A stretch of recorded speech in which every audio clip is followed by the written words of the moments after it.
بعد دفتری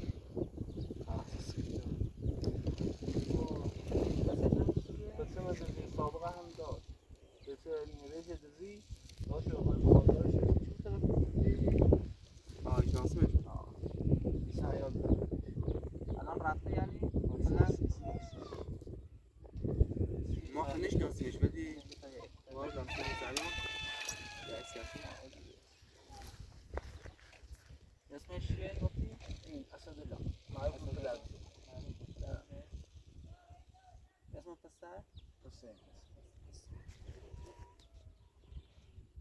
بوکلی چیزی هم خبر دادی؟ حالا اطلاع دادم فعلا کسی نمسته یا خیلی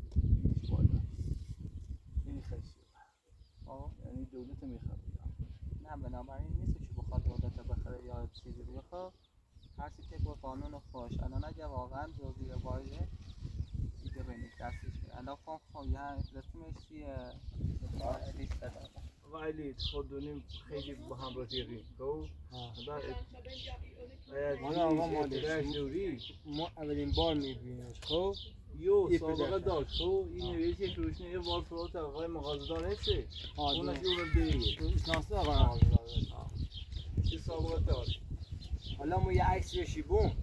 اگه جایی هم مکانی دیگه شما تخدار زنیم با تو تماس بگم زنیم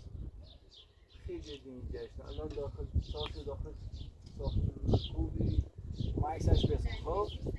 ما هر موقع از جایی مکانی دیدیمش با شما تماس بگم خب باش کار من پیش آقا بیا بفرما یه نهار چیزی بخور بعد تایی